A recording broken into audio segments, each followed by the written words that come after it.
এই সংসারে আপনার সব থেকে বড় বন্ধু কে? কেউ বলবেন ছোটবেলার বন্ধুরা, কেউ বলবেন মাতা পিতা, কেউ বলবেন ঈশ্বর।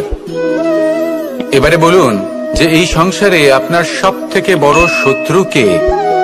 কেউ বলবে আপনার বিরোধী, সেই ব্যক্তি যে আপনাকে হিংসে করে, বা আপনার নিজের অহংকার। আমি বলবো যে এই সংসারে আপনার সব থেকে বড় বন্ধু হলো আপনার নিজের মন। এই চঞ্চল মনকে যদি আপনি নিয়ন্ত্রণ করতে শিখতে পারেন, তাহলে এর থেকে বড় বন্ধু এই সংসারে আপনি কোথাও পাবেন না।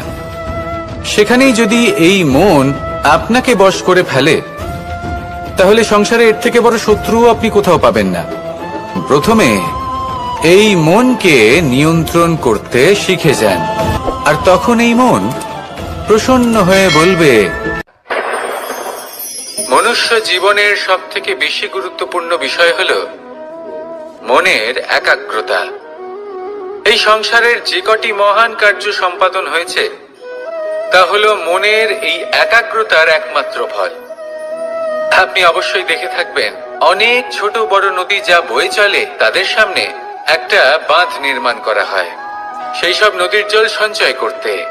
বাঁধ হয়ে গেলে প্রয়োজন মতো বা মনের ইচ্ছে মতো তাকে ব্যবহার করা সম্ভব। এবার এটাই আমাদের মনের সাথেও সম্ভব। আমাদের মনের একাগ্রতা আজকের দিনে দাঁড়িয়ে বিভিন্ন ধরনের বিকার, ক্রীড়া এবং ভোগের মধ্যে ভাগ হয়ে গেছে। একে একত্রিত করতে হবে, একটা বাঁধ নির্মাণ করতে হবে। শুধু এটাই করতে হবে, যেটা উচিত কর্ম সেটাই করুন, যেটা অনুচিত কর্ম সেটা করা থেকে নিজেকে বিরত রাখুন। এটাই করতে হবে, যেটা উচিত কর্ম সেটাই করুন, যেটা অনুচিত কর্ম সেটা করা থেকে নিজেকে বিরত রাখুন। ব্যাস, এই কাজটাই আপনি করতে থাকুন, করতে থাকুন। মনের মধ্যে একাগ্রতার বাঁধ নির্মাণ করুন।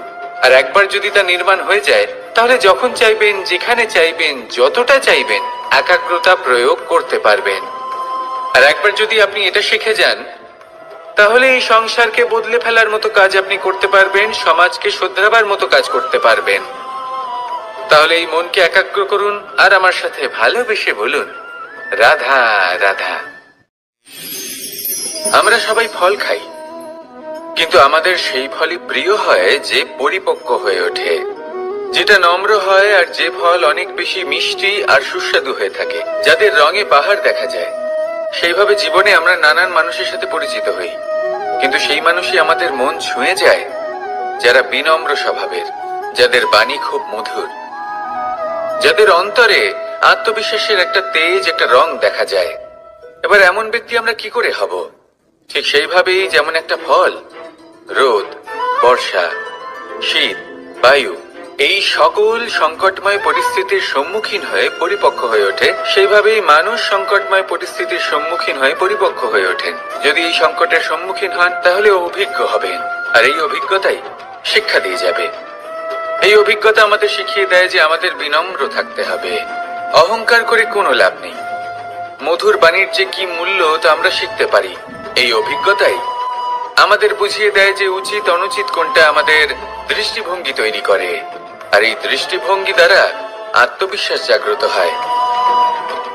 সেই জন্য জীবনে কখনো বিপদ থেকে দূরে পালাবেন না, সেগুলোর সম্মুখীন হন, অভিজ্ঞতা লাভ করুন, তার থেকে শিক্ষা লাভ করুন, এইভাবেই পরিপক্ক হবেন।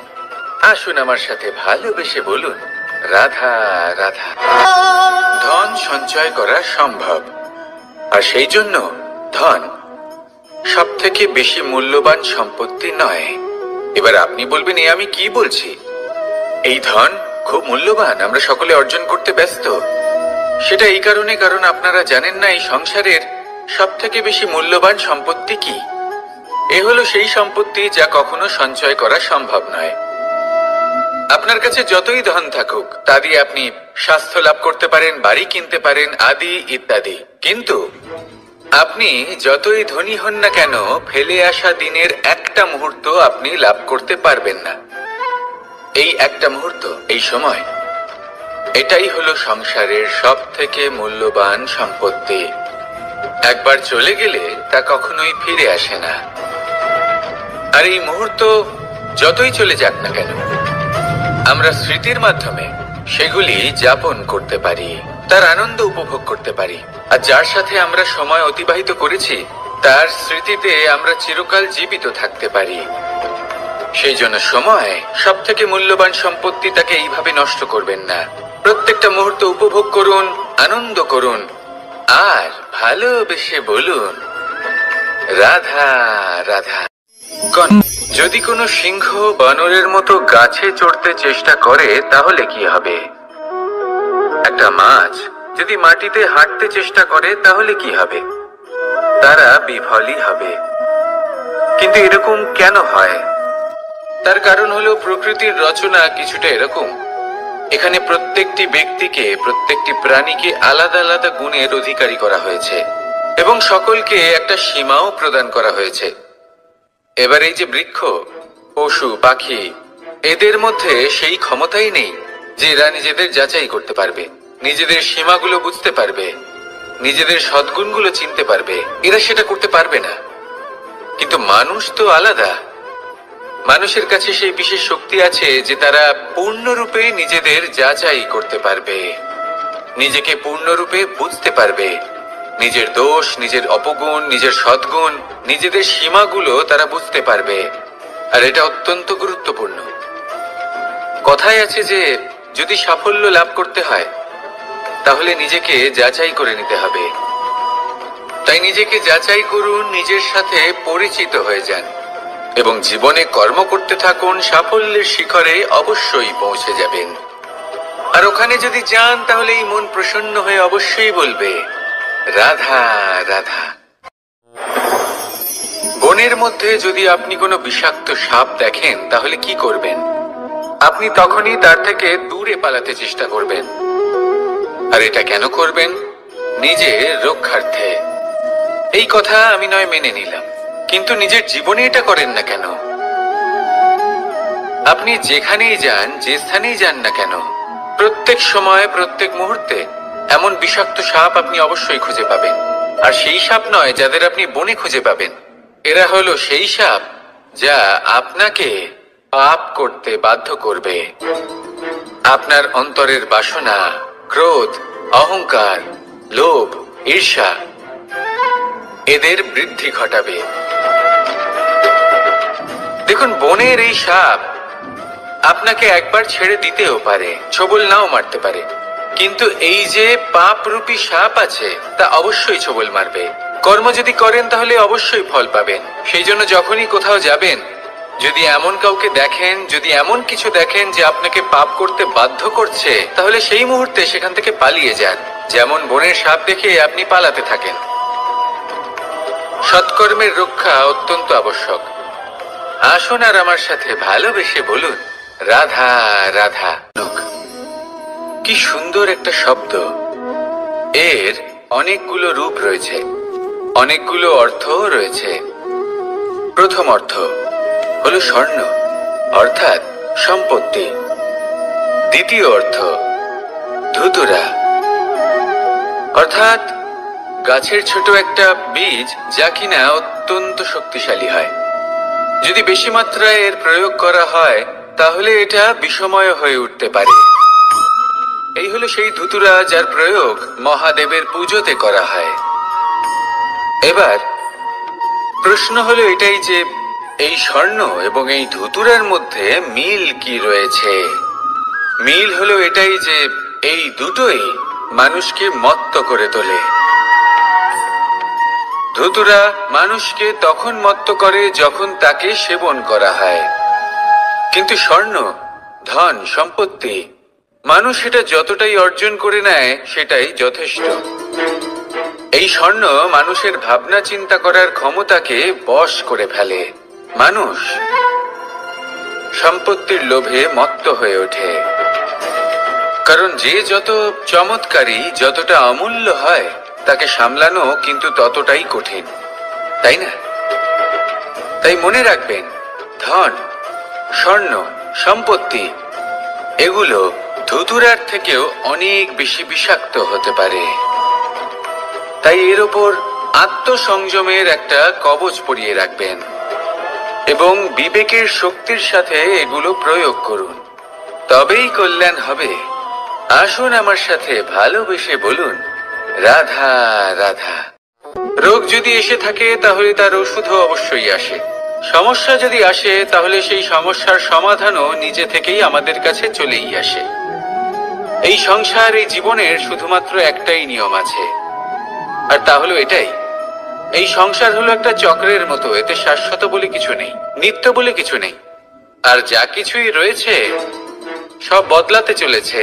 যদি আপনার জীবনে দুঃখ থাকে, সমস্যা থাকে, যদি আপনি বিপদ দ্বারা আচ্ছন্ন, তাহলে মনে রাখবেন সবকিছু বদলে যেতে চলেছে। দুঃখের সময় কাঁদবেন না, মনকে আরো দুঃখী করে তুলবেন না, কারণ এখানে যা কিছুই এসেছে তা যাওয়ার জন্যই এসেছে। তাহলে এত চিন্তা কিসের? আনন্দ সহকারে জীবন যাপন করুন, আর আমার সাথে ভালোবেসে বলুন, রাধা রাধা।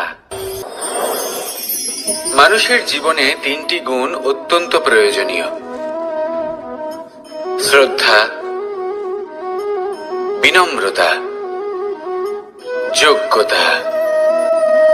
যদি জ্ঞান লাভ করতে চান তাহলে শ্রদ্ধার প্রয়োজন, যদি মান লাভ করতে চান তাহলে স্বভাবে বিনম্র হওয়া প্রয়োজন, আর যদি মনোবাঞ্ছিত স্থান লাভ করতে চান তাহলে যোগ্যতার প্রয়োজন। বিষয়টা সহজ। শ্রদ্ধা আপনাকে জ্ঞান দেবে, নম্রতা আপনাকে মান, আর যোগ্যতা উচিত স্থান দেবে। কিন্তু যদি আপনি এই তিনটি গুণ সম্মিলিত করেন তাহলে এমন কিছু লাভ করবেন যা এই সব কিছুর থেকে অনেক ঊর্ধ্বে। সম্মান। আর এ হলো সেই সম্মান যা প্রত্যেক মানুষের নিজের জীবনে লাভ করতে চেষ্টা করা উচিত, কারণ এই হলো সেই সম্মান যার কারণে আপনি চলে যাওয়ার পরেও এই সংসার আপনাকে ভালোবাসবে আর মনে রাখবে। আসুন আমার সাথে ভালোবেসে বলুন, রাধা রাধা। জীবনে গতি অত্যন্ত গুরুত্বপূর্ণ, মতিও হলো গুরুত্বপূর্ণ, এবং তার থেকেও বেশি গুরুত্বপূর্ণ হলো সঙ্গতি। একটা জলের ফোঁটা, তার মধ্যে গতি থাকে, প্রকৃতির মধ্যে তা লাভ করার ইচ্ছে নিহিত থাকে, কিন্তু এই যে সঙ্গতি তা নির্ধারিত করে যে এই জলের ফোঁটা ঝিনুকের মুখে পড়ে মুক্ততে পরিণত হবে নাকি বিষাক্ত সাপের মুখে পড়ে বিষে পরিণত হবে। এবার দেখুন, এই জঞ্জাল স্বর্ণকারের দোকানের সামনেও থাকে, এবং জঞ্জাল একজন ব্যবসাদারের দোকানেও থাকে, কিন্তু জঞ্জাল যা স্বর্ণকারের দোকানে থাকে তা ব্যবসাদারের দোকানের জঞ্জালের থেকে অনেক বেশি মূল্যবান, কারণ তার মধ্যে সোনার কণার সঙ্গতি থাকে। সেই জন্য জীবনে সঙ্গতির উপর বিশেষ গুরুত্ব দেবেন। যেমন সঙ্গতি তেমনই আপনি হবেন। আসুন আমার সাথে ভালোবেসে বলুন, রাধা রাধা। প্রত্যেক প্রাণী ভালোভাবে জীবন যাপন করতে চান, এটা তাদের স্বভাবে আছে এবং ভাবাটা অনুচিত নয়। কিন্তু একটা ভালো জীবনের গুরুত্বপূর্ণ অংশ কোনটা? বসবাসের স্থান, সেই স্থান যেখানে আমরা জীবন অতিবাহিত করি। এবার মানুষ ভাবতে পারেন যে একটা ভালো বাসস্থানের অর্থ কি? সেই স্থান যেখানে সহজে জল পাওয়া যায়, যেখানে শুদ্ধ বায়ু পাওয়া যায়, যেখানে আনাজ উৎপন্ন হয়। এটা জীবনযাপনের জন্য পর্যাপ্ত বটে, কিন্তু ভালো জীবন যাপনের জন্য আরো একটা কথা আপনাকে বুঝতে হবে। সাধু, জ্ঞানী, পণ্ডিত ব্যক্তি, এই সকল মহাপুরুষ, এনাদের যে বাসস্থান তা অত্যন্ত বিশেষ হয়। এখানে এক ধরনের বিশেষ ইতিবাচক শক্তি থাকে, এমন একটা স্থান যেখানে দেবতারাও বিচরণ করেন। জীবন আমরা সবাই যাপন করি, কিন্তু জীবনের উদ্দেশ্য শুধুমাত্র জীবন যাপন করা নয়। জীবনের উদ্দেশ্য হলো মুক্তি লাভ করা। আর এই সকল সাধু, জ্ঞানী, পণ্ডিত ব্যক্তি, এই সকল মহাপুরুষ আপনাকে মুক্তির পথে নিয়ে যেতে পারেন, কারণ এরা হলেন সেই মহাপুরুষ যারা নিজেদের অন্তরের বিকার, অহংকার, ক্রোধ, বিদ্বেষ, এই সকল দোষগুলিকে ত্যাগ করেছেন, এদের উপর বিজয় লাভ করেছেন। এমনই একজন ব্যক্তি আপনাকে মুক্তির পথে নিয়ে যেতে পারে। প্রয়োজন হলো শুধুই এনাদের চিনতে পারা, এদের কথা বুঝতে পারা এবং এদের দেখানো পথে চলা।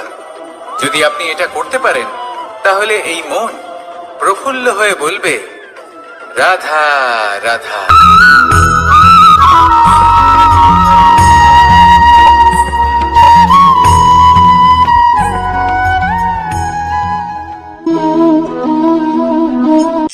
এই শুকনো পাতাটিকে দেখুন, নিষ্প্রাণ হয়ে পড়েছে। একটা গাছের ডালে ছিল, সেই গাছ ওর লালন পালন করত। যখন যখন বাতাস বইত, এই পাতায় কম্পন দেখা দিত, মনকে প্রফুল্ল করে তুলত। কোনো একদিন এই পাতা গাছের ডাল থেকে ঝরে পড়ে গেল। নিঃসন্দেহে ও নিজের স্বাধীনতা পেল, কিন্তু আস্তে আস্তে শুকিয়ে গেল, নিষ্প্রাণ হয়ে গেল। দেখুন, আমি এই কথা বলছি না যে স্বাধীনতা অনুচিত, কখনোই না। কিন্তু যে কোনো পরিস্থিতিতে স্বাধীন হতে চাওয়া এটা নিশ্চিতরূপে অনুচিত। আমরা যদি আমাদের জীবনে পরিবারের গুরুত্ব ভেবে দেখি, তাহলে এই পরিবারে যতই মতভেদ থাকুক না কেন, যতই মনোমালিন্য থাকুক না কেন, যতই বিবাদ থাকুক না কেন, এই সব মিটিয়ে নেওয়া অত্যন্ত প্রয়োজনীয়। সেই সবকিছু সমাপ্ত করা অত্যন্ত প্রয়োজনীয়। কখনো এই পরিবারকে ভাঙতে দেবেন না, কখনো এই পরিবার থেকে দূরে চলে যাবেন না। এই পরিবার হলো আমাদের জীবনের একটা অমূল্য সম্পদ, অমূল্য এক আশ্রয়, যা এই সংসারে হয়তো কোথাও আপনি পাবেন না। তাই একে আগলে রাখুন। পরিবার সেই গাছ। আসুন আমার সাথে ভালোবেসে বলুন, আর সেই গাছ। আসুন আমার সাথে ভালোবেসে বলুন, রাধা রাধা। অনেক সময় আমরা জীবনে অনেক মানুষকে এমন বলতে শুনে থাকি যে আমি অসফল হয়েছি কারণ আমার সময় ভালো যাচ্ছিল না। আমি এই জিনিসটা লাভ করতে চাইছিলাম কিন্তু করতে পারলাম না কারণ আমার সময়টা ভালো যাচ্ছিল না। আমি আমার জীবনে ওই মহান কাজটা করতে চাইছিলাম কিন্তু করতে পারলাম না। কেন? কারণ আমার সময়টা ভালো যাচ্ছিল না। কিন্তু যে মুহূর্তে ভালো সময় আমার জীবনে আসবে, আমি সব কিছু প্রাপ্ত করব। এমন প্রায় প্রত্যেকেই বলেন। আসুন একটা কথা বোঝা যাক। একজন মালিকে দেখুন, সে প্রত্যেক দিন গাছের সেবা করে, তাকে জল দেয়, তার যত্ন আত্তি করে। কেন?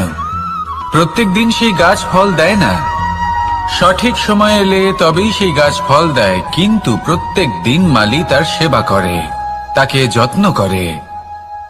শুধুমাত্র তখন করে না যখন সেই গাছ ফল দিতে সক্ষম। আর যদি মালি গাছের যত্ন প্রতিদিন না করে, তাহলে হয়তো সেই গাছ ফল দিতেই পারবে না। এটাই হলো আমাদের জন্য একটা শিক্ষা। যখন সময় আমাদের জন্য অপেক্ষা করে না, তখন আপনি সময়ের জন্য কেন অপেক্ষা করছেন? ভালো সময়ের জন্য অপেক্ষা করবেন না। ভালো এবং শুভ কর্ম দ্বারা ভালো সময়কে নিজের কাছে টেনে আনুন। নিরন্তর কর্ম করুন, পরিশ্রম করতে থাকুন। শুভ সময় আপনা থেকেই আপনার কাছে আসবে। আসুন আমার সাথে ভালোবেসে বলুন, রাধা রাধা। একে বালি বলুন, মাটি বলুন বা ধুলো বলুন, এ দিয়ে কত কিছু করা সম্ভব। এ দিয়ে আপনি নিজের বাসস্থান নির্মাণ করতে পারেন, প্রাচীর গড়ে তুলতে পারেন, অট্টালিকা নির্মাণ করতে পারেন। কিন্তু যদি এই বালিকে আপনি মুষ্টিবদ্ধ করে রাখতে চান, তাহলে তা হাত থেকে ফসকে যাবে। আপনি কখনোই একে মুষ্টিবদ্ধ করতে পারবেন না। এরকমই হয় আমাদের জীবন, আর এরকমই হয় সময়। এই মুষ্টিবদ্ধ করা বালির মতো। সময়কে আমরা বাধা দিতে পারবো না, আটকেও রাখতে পারবো না। এ হলো প্রবাহমান। জন্ম থেকে মৃত্যু পর্যন্ত এই যে সময়, তা খুবই সীমিত। আর এই সময় আমরা যেটাই করি তার দ্বারাই আমাদের মূল্য নির্ধারিত হয়। আর এই সংসার থেকে চলে যাওয়ার পরেও এই সংসার এই সব কর্মের জন্যই আমাদের মনে রাখে। তাই যদি আপনি এটা ভাবেন যে আজ যে কর্ম করার ছিল আমি না হয় কাল করে নেব, কাল আমার লক্ষ্যে পৌঁছানোর কথা ছিল আমি পরশু পৌঁছব, না, এই সময় খুব মূল্যবান, একে নষ্ট করবেন না। এই সময়কে সদ্ব্যবহার করুন, মহান হবার পথে অগ্রসর হন। একে যদি মুষ্টিবদ্ধ করে রাখার চেষ্টা করেন, এই সময় থেমে থাকবে না। আসুন আমার সাথে ভালোবেসে বলুন, রাধা রাধা। আমাদের জীবনে অনেক ধরনের ব্যক্তি এসে থাকেন। কেউ কেউ আমাদের সাথে থেকে যান, কেউ আমাদের থেকে দূরে চলে যান। কেউ ভালো মানুষ হন, কেউ খারাপ মানুষ। কিন্তু আমরা সবসময় সেই সময়টাকে নিয়ে দুঃখ প্রকাশ করি যখন আমাদের জীবনে কোনো খারাপ ব্যক্তি প্রবেশ করেন। তারা আমাদের খারাপ অনুভূতি দেন, দুঃখ দেন, কষ্ট দেন। আমরা সবাই তাকে ভালো মন্দ কথা বলি। কিন্তু কেন?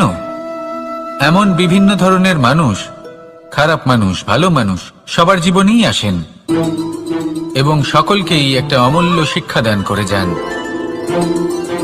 এবার আপনি নিজেই ভেবে দেখুন, জীবনে যখন প্রথমবার আপনি আগুন স্পর্শ করেছিলেন, তখন আপনি একটা শিক্ষা লাভ করেছিলেন যে আমাকে আগুনের থেকে একটু দূরে থাকতে হবে। তারপর আস্তে আস্তে আপনি শিখলেন যে কিভাবে এই আগুনকে নিয়ন্ত্রণে রাখতে হবে। তারপর আপনি শিখলেন যে কিভাবে নিজের জীবনে তাকে প্রয়োগ করতে হবে, তা সে অন্ধকারে প্রকাশ লাভ করার জন্য হোক বা খাবার বানানোর জন্য। সেইভাবেই কোনো খারাপ ব্যক্তি যখন আপনার জীবনে আসে, কোনো শিক্ষা দিয়ে যান, তার প্রতি কৃতজ্ঞ থাকুন। তার বিষয় খারাপ ভাবার বা খারাপ অনুভূতি নিয়ে থাকার কোনো প্রয়োজন নেই। সেই শিক্ষা লাভ করুন। সংসারে আমাদের জীবনে যখন কোনো সুখ বা দুঃখ আসে, তার জন্য আমরা কাউকে না কাউকে অবশ্যই দায়ী করে থাকি, তাই না? এই ব্যক্তি আমাদের সাথে এরকম কাজ করেছেন, তাই আমার সাথে এমন হলো। ওই ব্যক্তি যদি এমনটা না করতেন, তাহলে আজ আমি ওই স্থানে পৌঁছতে পারতাম। সবই আপনার দৃষ্টিভঙ্গির উপর নির্ভরশীল। আর যদি আপনার দৃষ্টিভঙ্গি এমন হয়, তাহলে তা অনুচিত। সত্যি কথা বলতে, এই সংসারে ভিন্ন ভিন্ন ধরনের মানুষ আছে। এটা আপনার উপর নির্ভর করছে কিভাবে তাদের স্বাগত জানাবেন। একবার ভাবুন, আমি আমার দুটো হাত সামনে নিয়ে এলাম, দুটো মুঠো খুলে দিলাম। দুই প্রকারের মানুষ আসবেন, কিছু না কিছু দিয়ে যাবেন। এই মুঠো যদি আমি বন্ধ করে দিই, তাহলে না কেউ আমাকে কিছু দিতে পারবে, না আমার কিছু যাবে আসবে। নিশ্চয়ই বুঝতে পারছেন এই দুই ধরনের ব্যক্তি কারা এবং তারা কি দিয়ে যান। আমি যদি নিজের মুঠো খুলে দিই, তাহলে কিছু ভালো মানুষ আসবেন, আমাকে আনন্দ, সন্তুষ্টি, জ্ঞান প্রদান করে যাবেন, ভালো অভিজ্ঞতা দিয়ে যাবেন। কোনো খারাপ ব্যক্তি যদি আসেন, তাহলে তিনিও খারাপ অভিজ্ঞতা দেবেন, যার থেকে আমি শিক্ষা লাভ করব। এই সব কিছু আমি লাভ করতে পারি। মুঠো যদি বন্ধ করে রাখি, তাহলে আমি কিছুই পাবো না। দেখুন, এই সংসারে প্রত্যেকের জীবনে এরকম। প্রত্যেকের জীবনে সবকিছুই আছে, ভালো খারাপ দুই মানুষই আছে। ভালো অভিজ্ঞতা আছে, খারাপ অভিজ্ঞতা আছে। নির্ভর করছে আপনার উপর যে আপনি কি করবেন, এনাদের স্বাগত কিভাবে জানাবেন, কার থেকে কি বুঝবেন, কি শিখতে পারবেন, আর কোন দৃষ্টিভঙ্গি নিয়ে অগ্রসর হবেন। এটাই নির্ধারণ করবে যে আপনার জীবন কেমন হবে। আসুন আমার সাথে ভালোবেসে বলুন, রাধা রাধা। জীবনে যখন কোনো ব্যক্তি নিজের লক্ষ্য প্রাপ্তির জন্য নিরন্তর পরিশ্রম করতে থাকেন, চেষ্টা করতে থাকেন, তখন তিনি কষ্ট অনুভব করেন। কখনো শারীরিক কষ্ট, কখনো মানসিক কষ্ট। এবার উনি এটা ভাবতে থাকেন যে আমি কি উচিত করছি নাকি অনুচিত করছি। কারণ অন্যদিকে এমন একজন ব্যক্তিও আছেন যিনি একদমই পরিশ্রম, চেষ্টা করছেন না। তিনি মদিরা পান করেন, বিলাসিতায় জীবন কাটান, অলস প্রকৃতির হয়ে ওঠেন, নিদ্রাতে বিলীন হয়ে থাকেন আর ভাবেন যে তিনি সুখ লাভ করছেন। কিন্তু এরকম কেন হয়? কারণ যখন আমরা সৎ পথে থাকি, উচিত পথে চলি, লক্ষ্য প্রাপ্ত করার জন্য চেষ্টা করতে থাকি, তখন আমাদের ভেতরে থাকা নেতিবাচক শক্তি এবং পাপ এই দেহকে ত্যাগ করে দেয়। আর এই অনুভূতিটাই আমাদের দুঃখের অনুভূতি দেয়, কষ্ট দেয়। এবার সেখানে যদি আমরা কুপথে চলি, অনুচিত পথে চলতে থাকি, তাহলে আমাদের ভেতরে থাকা পুণ্য এবং ধনাত্মক শক্তি আমাদের দেহ ত্যাগ করে দেয়। আর এই অনুভূতির কারণেই আমরা সুখ অনুভব করি। কিন্তু কখনো ভাববেন যে এই সুখ বেশি সময় পর্যন্ত থাকে না। সেই জন্য সবসময় মনে রাখবেন, যদি আপনি জানেন যে এটাই আপনার লক্ষ্য, এটাই উচিত পথ, শুভ পথ, তাতে নিরন্তরভাবে এগিয়ে যেতে চেষ্টা করতে থাকুন। এই কষ্ট আপনাকে সুখের পরাকাষ্ঠায় কখন পৌঁছে দেবে তা আপনি জানতেই পারবেন না। আসুন আমার সাথে ভালোবেসে বলুন, রাধা রাধা। প্রত্যেক মানুষ নিজের জীবনে হীরক তথা হিরে এবং দর্পণ এই দুই দেখেছেন। এই দুই হলো সাদা এবং এরা দুজনেই আলোর প্রতিফলন ঘটায় এবং এরা দুজনেই উজ্জ্বল হয়ে ওঠে। আপনি হয়তো মনে মনে ভাবছেন যে এটা কি ধরনের তুলনা করছি। একটা হিরে তো রত্ন, তার মূল্য দর্পণের থেকে অনেক গুণ বেশি। কিন্তু হিরে থাকাতে দর্পণের মূল্য কিন্তু কোনো অংশে কমে যায় না, তাই না? মানুষ যখন হিরে নিজের হাতে নেয় তখন সবার আগে কি খোঁজে? দর্পণ, যাতে তার মধ্যে দিয়ে দেখে সে বুঝতে পারে যে সেই হিরে আদৌ তার শোভাবর্ধন করছে কিনা, তাকে ভালো দেখাচ্ছে কিনা, প্রসাধনের জন্য সেটা ব্যবহার করা ঠিক হবে কিনা। অর্থাৎ হীরের উপস্থিতিতে দর্পণের গুরুত্ব কম হলো না, দর্পণের কারণে হীরের মূল্য বোঝা গেল। আমাদের জীবনেও ঠিক এরকমই ঘটে। আপনারা যদি সংসারে নিজের আশেপাশে দেখেন, এমন অনেক মানুষ দেখতে পাবেন যারা নিজেদের ক্ষেত্রে মহান স্থানে পৌঁছেছেন।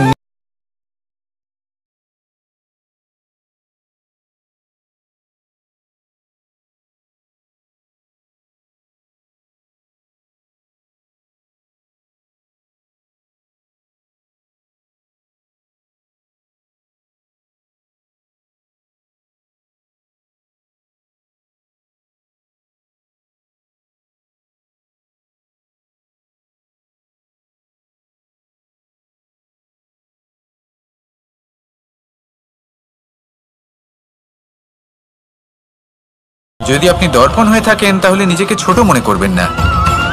আসুন আর আমার সাথে ভালোবেসে বলুন, রাধা রাধা। মানুষ জন্মগ্রহণ করে, তার সাথে ভয়েরও জন্ম হয়। ছোটবেলা থেকেই আমাদের মনে কোনো না কোনো প্রকারের ভয় থেকেই যায়। কেউ এই বিষয়ে ভয় পায় যে তার কোনো বস্তু তার থেকে দূরে চলে যাবে। কেউ এই বিষয়ে ভয় পায় যে আমি নিজেকে হারিয়ে ফেলব। কেউ এই ভেবে ভয় পায় যে আমার প্রিয়জনেরা তারা যেন আমার থেকে দূরে না চলে যায়। কেউ এই ভেবে ভয় পায় যে আমরা যেন পথ না হারিয়ে ফেলি, আদি ইত্যাদি। কিন্তু সত্যি কথা বলতে ভেবে দেখুন, এই ভয় বাস্তবে কি? শুধুই একটা মনোস্থিতি, আর কিছুই নয়। যা কিছু আপনি জীবনে পেয়েছেন তা একদিন আপনাকে হারাতে হবে। এই জীবন হলো আপনারই, কিন্তু তাও একদিন সমাপ্ত হবে। তাই ভয় পেয়ে কি লাভ? এই ভয় শুধু আপনাকে জীবন যাপন করা থেকে বাধা দিচ্ছে, আর কিচ্ছু নয়। পথ হারিয়ে ফেললেই বুঝতে পারবেন যে নতুন পথ কিভাবে বানাতে হয়। কিছু মানুষকে জীবন থেকে হারালে তবেই আপনি বুঝবেন যে আপনার আপনজনকে। এই ভয়ের কারণে ভীত হয়ে থাকবেন না।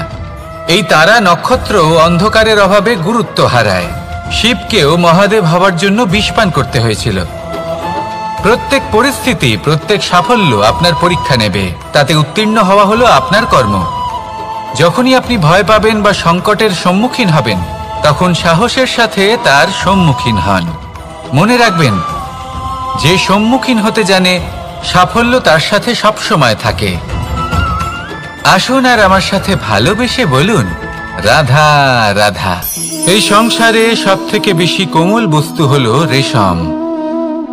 এই রেশম এতটাই কোমল হয় যে এর পুরো একটা থান শুধুমাত্র একটা হাতে ধরা সম্ভব। কখনো ভেবে দেখেছেন এই রেশম কিভাবে হয়? একটি কীট তার লালার দ্বারা উৎপন্ন হয়। এই কীট সেই রেশমকে পাক দিতে থাকে, পাক দিতেই থাকে, দিতেই থাকে, আর আস্তে আস্তে তার মধ্যেই জড়িয়ে পড়ে। শেষে ওর এই সুন্দর অমূল্য সৃষ্টি রেশমের এই সুতো, তার নির্মাণ কার্য পূর্ণ হয়। কিন্তু তাতেই ও নিজে বন্দী হয়ে যায়। নিজেরই মায়াজালের এই বন্দী গৃহে নিজেই ফেঁসে যায়। এবার এই সুতোকে ব্যবহারযোগ্য করে তোলার জন্য এই কীটগুলিকে এই কবচের সাথেই ফুটন্ত জলে ফেলে দেওয়া হয়। এই সংসারে যদি আমাদের স্বপ্ন এই সংসারের দুঃখ হরণ করার জন্য এই সংসারে সুখ বিতরণ করার জন্য হয়, তবেই আমাদের প্রগতি সম্ভব। যদি আমাদের এই স্বপ্ন শুধুই আমাদের এবং আমাদের স্বার্থ সিদ্ধির জন্য হয়, তাহলে এই স্বপ্ন আমাদের অন্ধ করে দেবে, আমাদের অন্ধকারের পথে নিয়ে যাবে, আর আমরাও সেই কীটের মতো হয়ে যাব। নিজেদেরই মায়াজালে আমরা নিজেই ফেঁসে যাব, আর শেষে আমরা যদি কিছু লাভ করি তা হবে একাকিত্ব, অন্ধকারময় মৃত্যু। তাই স্বপ্ন অবশ্যই দেখুন, কিন্তু এমন ভাবে স্বপ্ন দেখবেন না যে তার এই বন্দিগৃহে আপনি নিজেই ফেঁসে গেলেন। স্বপ্ন দেখুন পরোপকারের, পরমার্থের, সবাইকে উদ্ধারের, অন্ধকারের নয়। তবেই কল্যাণ হবে, আর তবেই এই হৃদয় প্রসন্ন হয়ে বলবে রাধা রাধা। মানুষ যখন এই সংসারে প্রবেশ করে, অর্থাৎ জন্মগ্রহণ করে, তখন নিশ্চিন্তে থাকে, আনন্দে থাকে। কিন্তু যেই মাত্র তার মধ্যে বোধশক্তি আসে, তখন সে চিন্তা করতে শুরু করে। চিন্তা ভবিষ্যতের, সেই সমস্ত বিষয় নিয়ে চিন্তা করে যা ওর হাতে নেই। তারপর বড় হয়, বিবাহ সম্পন্ন হয়, গৃহস্থ জীবন যাপন করে, তারপর আবার চিন্তায় মগ্ন হয়ে যায়। ভাবে এই যে আমার পরিবার, আমি কি ঠিকমতো তার খেয়াল রাখতে পারছি? কাল যখন আমি এই সংসার থেকে চলে যাব, তখন আমার এই পরিবারের দেখাশোনা কে করবে? শেষ পর্যন্ত এই পরিবার তো আমারই উত্তরদায়িত্ব। যাক, আপনাকে একটা প্রশ্ন করি, এই সংসারে আসার পূর্বে আপনি কি এই প্রশ্ন করেছিলেন, এটা ভেবেছিলেন যে আমাকে ছাড়া এই সংসার কিভাবে চলবে? করেননি, তাই তো? তাই আপনার এটা নিয়ে দুশ্চিন্তা করার প্রয়োজন নেই যে আপনি যখন এই সংসার ত্যাগ করে চলে যাবেন তখন কি হবে। আপনি যখন ছিলেন না তখনও এই সংসার চলছিল, আপনি যখন এই সংসার ত্যাগ করবেন তখনও এই সংসার চলতে থাকবে। যদি কোনো বিষয়ের প্রভাব থাকে তা হলো আপনার আজকের তথা বর্তমানের কর্ম, অর্থাৎ আজ আপনি কি করছেন, কার জন্য মঙ্গল করছেন, কাকে প্রেরণা দিচ্ছেন, কাকে সাহায্য করছেন, কোন উদাহরণ প্রস্তুত করছেন। আপনি এই সংসারে যে ছবি অঙ্কন করবেন, সংসার সেটাই মনে রাখবে। তাহলে শুধু সৎকর্ম করুন, মঙ্গল করতে থাকুন, আর আমার সাথে ভালোবেসে বলুন রাধা রাধা। একবার একটা শেয়াল বনে বিচরণ করছিল। ও একটা ছোট্ট শাবক দেখতে পেল। ও ভাবলো আজ একেই আমি খাবার হিসেবে গ্রহণ করব। আশেপাশে দেখলো কেউ দেখছে না তো, কেউ ছিল না, আর সেই শাবকের ওপর আক্রমণ করল, যা হলো একটা ঘোর অপরাধ। বনের নিয়ম অনুসারে আপনি কখনোই শাবকের ওপর আক্রমণ করতে পারেন না। তারপর এই খবরটা যখন রাজা সিংহ জানতে পারলেন, সভার আয়োজন করলেন। কিন্তু সেখানে শেয়াল বলল, আমি তো এরকম কিছু করিনি। কিন্তু যদি আপনি এরকম বলেন, কোনো প্রমাণ দিন, এর কোনো সাক্ষী আছে? তখন রাজা সিংহ পেঁচাকে ডেকে পাঠালেন, যে সেই মুহূর্তে বৃক্ষের শাখার ওপর বসেছিল, সে সব কিছু দেখেছিল। পেঁচা সব সত্যি কথা বলল, আর শেয়ালকে মৃত্যুদণ্ড দেয়া হলো। এবার এই কাহিনী আমি আপনাকে কেন শোনালাম? কারণ মানুষও কখনো কখনো এরকম কর্ম করেন যা শিয়াল করেছে। এটা ভাবেন কেউ দেখছে না, যখন আমি অনুচিত কর্ম করতেই পারি। কিন্তু না, আপনি যাই করুন না কেন, কেউ না কেউ অবশ্যই তা দেখছে। কোনো ব্যক্তি না হলেও কোনো প্রাণী, না হলে কোনো যক্ষ বা দেব বা প্রেত। যদি এনারা কেউ না দেখেন, তাহলে ধরিত্রী মাতা দেখেন, যেখানে দাঁড়িয়ে আপনি সেই কর্ম করছেন, তাই না? তাই একটা কথা সবসময় মনে রাখবেন, কে দেখছেন কে দেখছেন না সেই বিষয়ে ভাবা ছেড়ে দিন। এটা খুব সহজ কথা। আপনি যদি উচিত কর্ম করেন, উচিত ফল পাবেন। যদি অনুচিত কর্ম করেন, তাহলে আপনি অনুচিত ফল অবশ্যই পাবেন। সেই জন্য উচিত পথে চলতে থাকুন, উচিত কর্ম করতে থাকুন, আর আমার সাথে ভালোবেসে বলুন রাধা রাধা। সুখ, দুঃখ এবং শক্তি, এই তিন হলো এই সংসারের ত্রিদেবের মতো। আমাদের জীবনে যা কিছু ঘটছে এই তিনটির ভিত্তির উপরেই হচ্ছে। আসলে এই সংসারের একটা নিয়ম আছে, যখনই আপনি কিছু লাভ করেন, এই সংসার আপনার পরীক্ষা নেয়। এটা জানার জন্য আপনার পরীক্ষা নেয় যে আপনি যা কিছুই লাভ করেছেন, আপনি কি আদৌ সেটার যোগ্য কিনা। ঠিক সেইভাবেই এই সুখ, দুঃখ এবং শক্তি আপনার পরীক্ষা নিয়ে থাকে। যখন সুখ আসে, তখন সে আপনার পরীক্ষা নেয় যে আপনার মধ্যে অহংবোধ জাগ্রত হয়নি তো? যদি অহংবোধ চলে আসে তাহলে সুখ সেখানেই সঙ্গ ত্যাগ করে। দুঃখ আপনার ধৈর্যের পরীক্ষা নিতে থাকে, আর যদি আপনার মধ্যে ধৈর্য না থাকে তাহলে এটা আপনাকে আরো বেশি দুঃখের গভীর অন্ধকারে ঠেলে দেবে। সেখানে শক্তি পরীক্ষা নেয় আপনার বিনম্রতার। যদি আপনি বিনম্র না হন তাহলে হয় এই শক্তি আপনার সঙ্গ ত্যাগ করবে, নয় এই শক্তি বিনম্রতার অভাবে আপনার পতনের কারণ হতে পারে। এই সংসারে যে কোনো ব্যক্তি যিনি এই পরীক্ষায় উত্তীর্ণ হয়ে থাকেন, এই জীবনে তিনি সাফল্য লাভ করেন। আসুন আমার সাথে ভালোবেসে বলুন, রাধা রাধা। আমি মনুষ্যরূপে জন্ম নিয়েছি এবং সমস্ত কর্ম এই রূপেই করেছি, কিন্তু আশ্চর্যের বিষয় হলো যে আজও মানুষ আসেন এবং হাত জোড় করে প্রার্থনা করেন যেন আমি ওনাদের সহায়তা করি।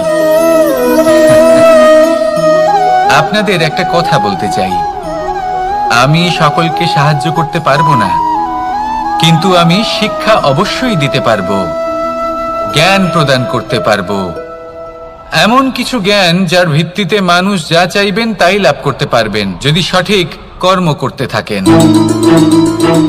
যখন কংসের অসুররা গোকুলে ধ্বংসলীলা চালাচ্ছিলেন তখন আমি কারোর থেকে সাহায্য চাইনি। লক্ষ্য আছে, আপনি অবশ্যই লাভ করবেন। আর এই মন সুপ্রসন্ন হয়ে বলবে, রাধা রাধা। ভোজন এই সংসারে যেই হোক না কেন, কোনো মানুষ হোক, কোনো প্রাণী হোক, কোনো কীট হোক বা কোনো বনস্পতি হোক, প্রত্যেকের জন্য ভোজন অতি আবশ্যক। কারণ ভোজন থেকেই শক্তি পাওয়া যায়, আর সেই শক্তি দিয়েই সংসারের আমাদের জীবনের সমস্ত কার্য করা যায়। এবার এমন এক ধরনের শক্তি হয় যা শীতের ঋতুতে সূর্য থেকে আমরা পেয়ে থাকি, আর আরেক ধরনের উত্তাপ হয় যা দিয়ে ভোজন রান্না করা হয়, সুস্বাদু নানান ধরনের ভোজন। এবার অত্যন্ত গুরুত্বপূর্ণ হলো যে ব্যক্তি সেই ভোজন বানাচ্ছেন তার মানসিক পরিস্থিতি এবং সেই ব্যক্তি যিনি ভোজন গ্রহণ করছেন তার মানসিক অবস্থা। যখনই আপনি ভোজন বানাচ্ছেন তখন ভালোবাসার সাথে কাজটা করুন, ধন্যাত্মক ভাব নিয়ে, সৎ ভাবনার সাথে, কারণ আপনার এই মানসিক স্থিতি শক্তির আকারে সেই খাদ্যের সাথে মিলে মিশে যায়। আর যখনই আপনি ভোজন গ্রহণ করছেন তখন সদ্ভাবনার সাথে, প্রসন্নতার সাথে গ্রহণ করুন, ধন্যাত্মক ভাব নিয়ে। যদি আপনি প্রসন্নতার সাথে রান্না করেন, প্রসন্নতার সাথে খাদ্য গ্রহণ করেন, তাহলে আপনি প্রসন্নই থাকবেন, আর মন সুপ্রসন্ন হয়েই বলবে, রাধা রাধা। দীপাবলি আমাদের সবথেকে বড় উৎসব। শ্রীরাম রাবণকে পরাস্ত করে 14 বছরের বনবাস কাটিয়ে আবার অযোধ্যায় ফিরে এলেন অমাবস্যার রাত্রে। অযোধ্যায় সবাই খুব প্রসন্ন ছিলেন, খুবই উৎসাহিত ছিলেন। অযোধ্যায় সহস্র প্রদীপ প্রজ্বলিত করা হয়েছিল এই উৎসবে। একে আমরা দীপাবলি বলে থাকি। এবার এই বিষয়ে আমরা সকলে জানি। আপনি কি এটা জানেন যে শ্রীরাম বাস্তবে অমাবস্যার এক রাত আগেই অযোধ্যায় পৌঁছে গেছিলেন? সবার সামনে অমাবস্যার রাতে এসেছিলেন। এর কারণ কি? শ্রীরাম প্রমাণ করতে চেয়েছিলেন যে যে কোনো সময়, দিন হোক বা রাত, শুভ বা অশুভ হয় না। শুভ অশুভ কিছু থাকলে তা হলো মানুষের চিন্তা, তার ভাবনা, তার নির্বাচন আর তার কর্ম। নিজেই দেখে নিন, শ্রীরাম শুভ কাজ করে ফিরেছিলেন এবং অমাবস্যার মতো গভীর এক রাত্রিকেও দীপাবলিতে পরিবর্তিত করেছিলেন। এমনটাই যদি আমরা করতে পারি তাহলে? এমন কোন গৃহে যান যেখানে অসহায় ব্যক্তি রয়েছেন, যা অন্ধকারাচ্ছন্ন, আর সেখানে প্রকাশ প্রজ্বলিত করুন। প্রকাশ সহায়তার, প্রেরণার, আশার। যদি এমন কিছু আমরা করতে পারি তাহলে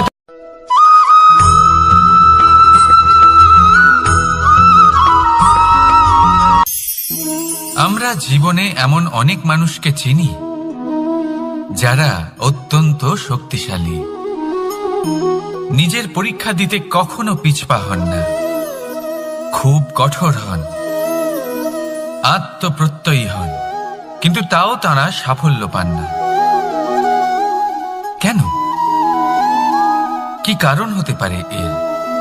লৌহ মানবের মতো ব্যক্তিত্বের অধিকারী হওয়া সত্ত্বেও তারা সফলতা কেন লাভ করেন না? থাকবে না। তার উপরে এক আঘাত করুন আর চিনতে শিখুন সেই চিন্তাগুলো যা ক্রোধ বাড়িয়ে দেয়, আর সেগুলোকে শেষ করে দিন, নয়তো সেই রাগ আপনার পতন অবশ্যই ঘটাবে। রাধা রাধা।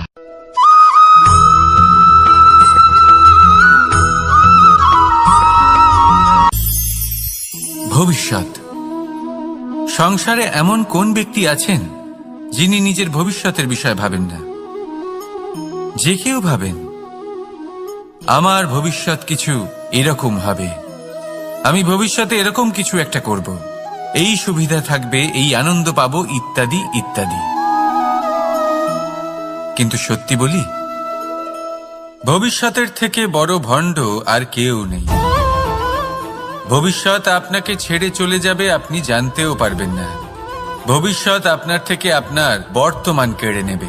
অনেক সময় আমরা ভবিষ্যতের বিষয় ভাবতে থাকি, দুশ্চিন্তা করতে থাকি, ভবিষ্যৎ দিয়ে নিজেকে এতটাই ঘিরে ফেলি যে বর্তমান কি তা ভুলেই যাই, তার বোধই আমাদের থাকে না। ভাবুন, ভবিষ্যৎ কি? ভবিষ্যৎ হলো সেটাই যা এখনো পর্যন্ত ঘটেনি। বর্তমান হলো সেটা যা এখন ঘটছে। তাহলে যা এখনো ঘটেইনি তার বিষয়ে দুশ্চিন্তা করে নিজেকে ব্যতিব্যস্ত কেন করছেন? এই বর্তমান, এটাই হলো গুরুত্বপূর্ণ। এর উপরে সমস্ত ভাবনা কেন্দ্রীভূত করুন। মনে লক্ষ্য অবশ্যই রাখুন, কিন্তু পুরো মনোযোগ শুধু বর্তমানে থাকবে। এই বর্তমানকে যদি সামলে নিতে পারেন, তাহলে আপনার ভবিষ্যৎ এমনি উজ্জ্বল হয়ে উঠবে। তাহলে আসুন আমার সাথে ভালোবেসে বলুন, রাধা রাধা।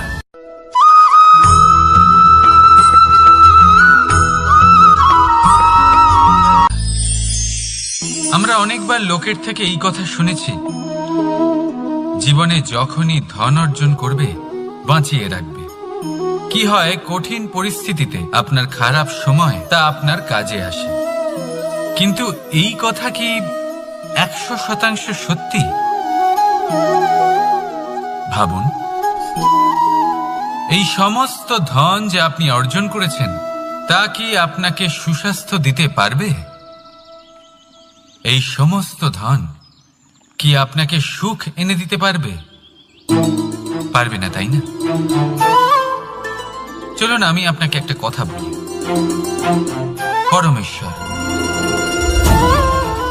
ঈশ্বর, যদি এই ঈশ্বরের ওপর আপনি বিশ্বাস রাখেন, সর্বদাই ভালো কাজ করেন, সবার মধ্যে প্রেম ছড়িয়ে দেন, আর সবার জন্য শুধু ও শুধুমাত্র শুভকামনা করেন, তাহলে আপনার সাথে কখনো কোনো খারাপ হতে পারে না। তাই সময় বদলান, সময় বদলানোর উপকরণ নয়। আর ভালোবেসে বলুন, রাধা রাধা।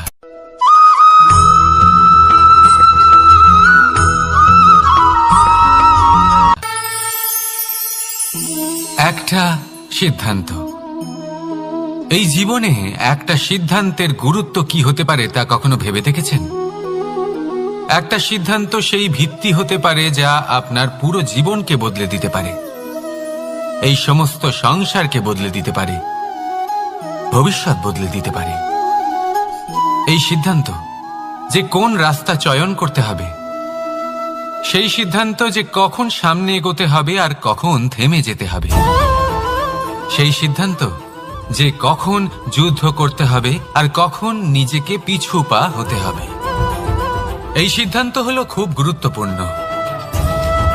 আর আপনি তো এই সংসারে একা নন, তাই আপনার একটা সিদ্ধান্ত শুধু আপনার জন্যই নয়, সমস্ত সংসারের জন্য গুরুত্বপূর্ণ হতে পারে। এবার এই সিদ্ধান্ত আপনারই হবে। ভাবনা চিন্তা করে নেবেন, সাফল্য পাবেন। রাধা রাধা।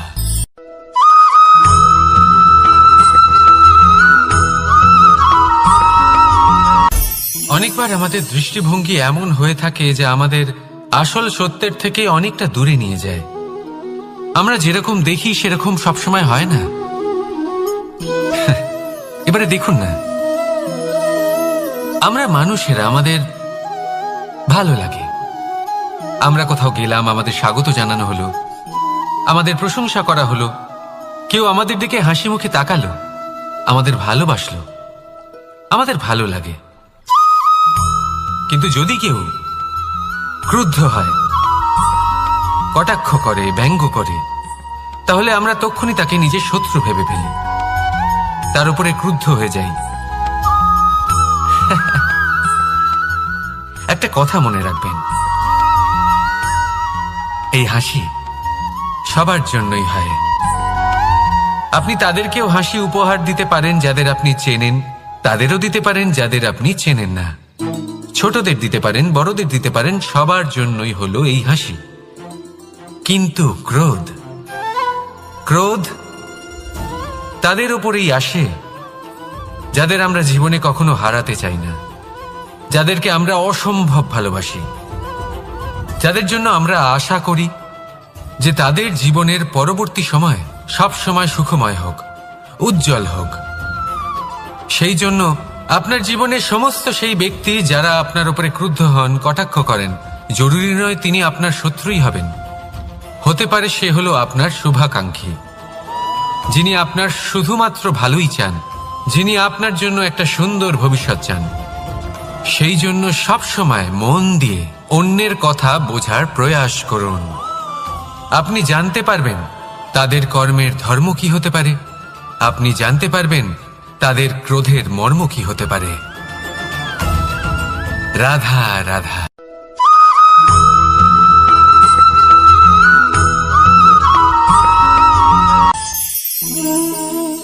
অহংকার এ হলো ছোট একটা শব্দ, কিন্তু এর প্রভাব অত্যন্ত বৃহৎ হয়ে থাকে। আর সব থেকে বড় সমস্যা হলো মানুষ আজ অবধি বুঝতেই পারেনি যে এই অহংকারের বাস্তব রূপ কিরকম। কেউ একে গর্বের নাম দেন, কেউ একে আত্মসম্মানের নাম দিয়ে থাকেন, এবং কোথাও একটা এমন সময় চলে আসে যখন সময় এই অহংকারকে ভেঙে খান খান করে দেয়। আর তখন না গর্ব আপনাকে বাঁচাতে পারে, না আপনার আত্মসম্মান। এখন যদি আপনাকে উদাহরণ দিই, তাহলে যেখানে আপনি বসে আছেন সেই ঘরেই ওপরে তাকান, সেই ছাদের দিকে। যদি এই ছাদ অহংকার করতে থাকে যে দেখো আমি তো সব থেকে উঁচু জায়গায় আছি, আমার চেয়ে ওপরে আর কেউ নেই, আমি এই ঘরে থাকা সমস্ত ব্যক্তিকে ছায়া প্রদান করি, যদি এই অহংকার এসে যায় তাহলে কি? একবার ভেবে দেখুন, যদি পরের দিন তার উপর আরো একটা তলা বানিয়ে দেওয়া হয় তাহলে কি? এই ছাদ যার নিজের উঁচু হবার অহংকার ছিল, যে সব থেকে ওপরে ছিল, সে এবার পায়ের তলায় চলে এসছে। এটাই হয়ে থাকে। মনে কখনোই অহংকার পোষণ করবেন না। যদি মনের মধ্যে কিছু রাখতে চান তাহলে প্রেমের ভাব রাখুন, স্নেহ রাখুন। এই অহংকারকে আপনি যা ইচ্ছে নাম দিন, গর্ব হোক, আত্মসম্মান হোক, এর দ্বারা আপনার কোনোভাবেই কোনো লাভ হবে না। তাহলে এই অহংকারকে ত্যাগ করুন আর আমার সাথে ভালোবেসে বলুন রাধা রাধা।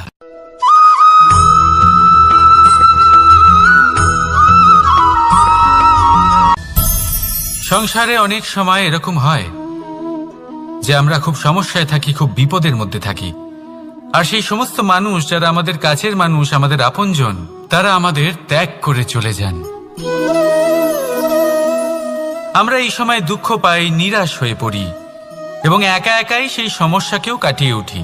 এবার পরিস্থিতি যেমন খুশি হোক না কেন, সেই সব মানুষ যারা এমন সময় আপনাকে ত্যাগ করেছেন তাদের প্রতি ক্রুদ্ধ হওয়া, অভিমান করা, এটা অনুচিত। আমি বলবো তাদের প্রতি কৃতজ্ঞ থাকুন, আমি বলবো তাদের ধন্যবাদ জানান, যে তারা এমন সময় আপনার সঙ্গ ত্যাগ করেছেন যখন আপনার তাদের সব থেকে বেশি প্রয়োজন ছিল। কারণ দেখুন, হয় তাদের বিশ্বাস ছিল যে আপনি নিজেই এই বিপদ থেকে বেরিয়ে আসতে পারবেন, বা তাদের ত্যাগ করার জন্য আপনি নিজের উৎসাহ বাড়িয়ে তুললেন, আপনি নিজের শক্তি বাড়ালেন এবং নিজে সেই সমস্যা থেকে বেরিয়ে আসলেন। নিজের খারাপ সময়কে আপনি নিজেই ভালো সময় করে তুললেন। শেষ পর্যন্ত আপনি আরো শক্তিশালী হয়ে উঠলেন, আরো শ্রেষ্ঠ হয়ে উঠলেন। আর এটাই তো আপনার বিজয়, যার কারণ হলো তাদের আপনাকে ত্যাগ করা। তাহলে তাদের ধন্যবাদ জানান আর আমার সাথে ভালোবেসে বলুন, রাধা রাধা।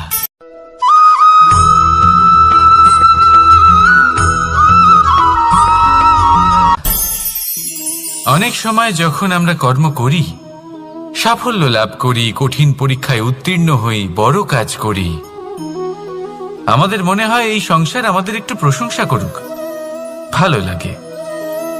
অনেকবার মনে হয় এটা হলো আমাদের কর্মের ফলই বটে, আমরা আনন্দ পাই।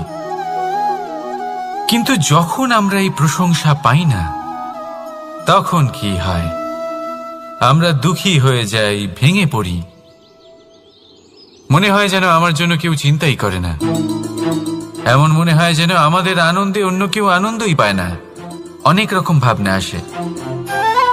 কিন্তু আমি আপনাকে একটা প্রশ্ন করতে চাই, আপনি যে কাজই করেন না কেন, যে কর্মই করেন না কেন, তা কি শুধুমাত্র প্রশংসার জন্য করেন?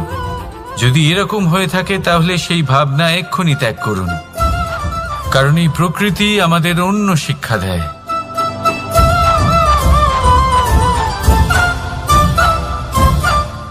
এই ফুলকে দেখুন, এই যে ফুলের সুবাস, যা আমার মনকে উচ্ছ্বসিত করে তোলে, মনে শক্তির সঞ্চার করে, এই সুগন্ধ। কিন্তু ভেবে দেখুন, ফুলের কিন্তু এই কাজ করার জন্য কোনো প্রশংসারই প্রয়োজন হয় না। এটাই হলো প্রকৃতির শিক্ষা। যিনি সৎ হন, সৎকর্ম করেন, তার কোনো প্রশংসার প্রয়োজন হয় না, কারণ ওনার কর্মই হলো ওনার সুবাস।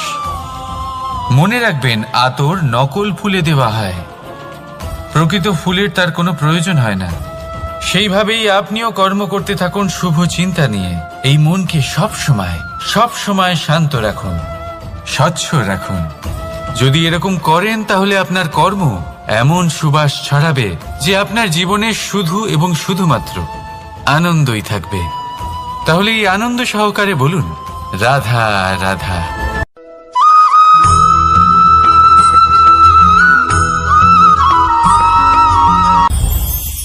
এই সংসারে যখনই কোনো সমস্যা আসে, তখন আমরা আমাদের সব থেকে বড় সম্বলের কাছে আশ্রয় খুঁজি, তা হলো আমাদের বিশ্বাস। এবার প্রশ্ন হলো এটাই যে এই বিশ্বাস কার উপর করা যেতে পারে? পরিবারের উপর, বন্ধুর উপর, নাকি তাদের উপর বিশ্বাস করা উচিত যাদেরকে আমরা কখনো সঙ্গ দিয়েছি? দেখুন, এই সংসারে বিপদের সম্মুখীন হলে কে আপনাকে সাহায্য করবে সেটা নির্বাচন করা আপনার হাতে নেই। সেটা সেই সকল ব্যক্তির উপর নির্ভরশীল যে তারা আপনাকে সাহায্য করবে নাকি করবে না। অর্থাৎ যখনই কোনো বিপদ আসে, সর্বপ্রথম তার সম্মুখীন আমাদের নিজেকেই হতে হয়, আর তার জন্য প্রস্তুত থাকা প্রয়োজনীয়। সেই শক্তি, সেই সাহস অর্জন করা প্রয়োজনীয়। দেখুন, যখনই অন্ধকার আসে তখন সবার আগে কে আপনাকে ত্যাগ করে চলে যায়? আপনার নিজেরই ছায়া। এই অন্ধকারের সম্মুখীন হতে হয় অন্তরের প্রদীপের দ্বারা, অন্তরের আত্মা দ্বারা। তবেই আপনি অন্ধকারের ওপর জয়লাভ করতে পারবেন। সেই জন্য যে বিপদই আসুক না কেন, নিজেকে তার জন্য প্রস্তুত রাখা উচিত। সেই সাহস নিয়ে আসুন। এমন কোনো বিপদ নেই যা আপনাকে ভেঙে দিতে পারে। আসুন আমার সাথে ভালোবেসে বলুন, রাধা রাধা।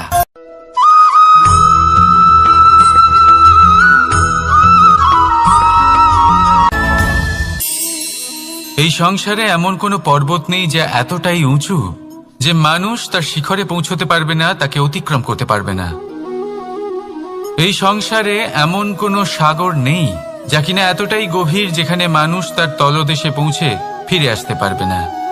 একটা ছোট্ট বরফের টুকরো পর্বতের শিখরে গলে গিয়ে বইতে থাকে, আর দেখতে দেখতেই তা মহানদী গঙ্গায় পরিবর্তিত হয়। এর কারণ কি? এর কারণ হলো প্রচেষ্টা, প্রারব্ধ নয়। এই প্রচেষ্টাই সুনিশ্চিত করে যে আপনার প্রারব্ধ কি হবে। এই সমস্ত কিছু হলো প্রচেষ্টা আর প্রারব্ধের খেলা। আপনার প্রচেষ্টা যেরকম হবে আপনার প্রারব্ধ সেরকমই হবে। আর আপনার প্রচেষ্টা যদি উচ্চ মানের হয় তাহলে প্রারব্ধকে আপনার সামনে নত হতেই হবে। কি বলেন? তাহলে আসুন আমার সাথে ভালোবেসে বলুন, রাধা রাধা। অনেক সময় মানুষ অতীতকে দেখেন আর তখন অহংবোধে পরিপূর্ণ হয়ে ওঠেন। কখনো বর্তমানের দিকে তাকান, ভবিষ্যতের দিকে তাকান আর পরিতৃপ্তিতে ভরে ওঠেন। কেন বুঝতে পারেন না একটা সহজ কথা? এই যে সৃষ্টি, এই সৃষ্টি হলো একটা বড় চক্র যা বারংবার আপনার কাছে ফিরে আসবেই।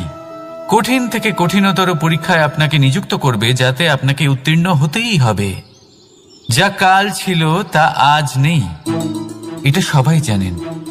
যা আজ আছে তা হয়তো কাল থাকবে না, এটাও আপনাকে মেনে নিতে হবে, তাও আবার হাসি মুখে।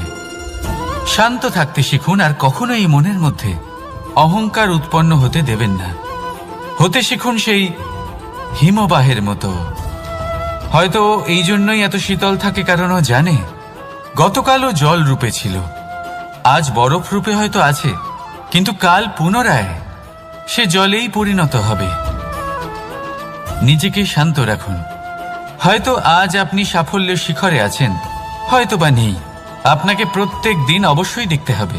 শুধু নিরন্তর প্রচেষ্টা করতে থাকুন, প্রত্যেক পরিস্থিতির জন্য তৈরি থাকুন আর একে ভারসাম্যে রাখতে শিখুন।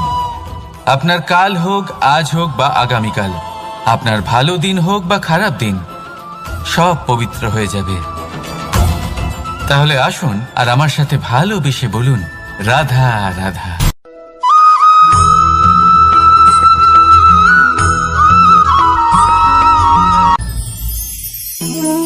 জীবনে ক্ষমা চাওয়া তাও কিছুটা সহজ, ক্ষমা করতে পারা অত্যন্ত কঠিন। ক্ষমা 2 অক্ষরের এই শব্দ হতে পারে, কিন্তু অত্যন্ত বড় এই শব্দ, অত্যন্ত গুরুত্বপূর্ণ এই শব্দ। কখনো কখনো অন্য কাউকে ক্ষমা করে দেওয়া তাও কিছুটা সহজ কাজ, কিন্তু নিজেকে ক্ষমা করতে পারা অত্যন্ত কঠিন হয়ে দাঁড়ায়। অতীতে যদি আমাদের এমন কোনো ভুল হয় যে কারণে আমরা নিজেকে ক্ষমা করতে পারি না, অনেক সময় এমন কিছু ভুল করে বসি যে বিষয় শুধু আমরাই জানি, কিন্তু আমরা নিজেকে ক্ষমাই করতে পারি না। আর আমাদের বিকাশ সেখানেই স্তব্ধ হয়ে যায়। কারণ যদি আপনি ক্ষমা করতে না শেখেন, নিজেকে ক্ষমা যদি না করতে পারেন, তাহলে তা আপনার জীবনের সবথেকে বড় বাধা হয়ে দাঁড়াবে। সেই জন্য জীবনে অবশ্যই শিখুন যে কিভাবে নিজেকে ক্ষমা করতে হয়, আর শিখুন যে আগের করা ভুল আবার কি করে না করা যেতে পারে। এই মন হালকা হবে আর প্রসন্ন হয়ে বলবে, রাধা রাধা।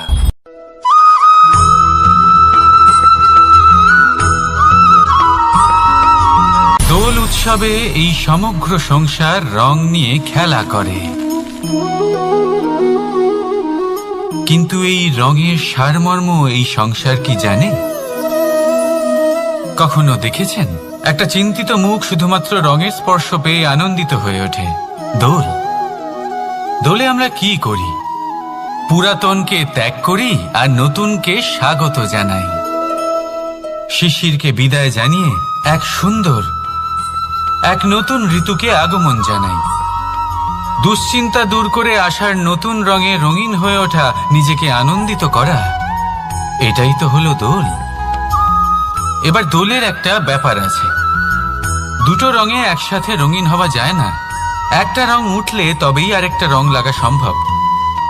আরো একটা প্রশ্নও রয়েছে, কোন রংকে তুলে দিয়ে কোন রং মাখানো যেতে পারে?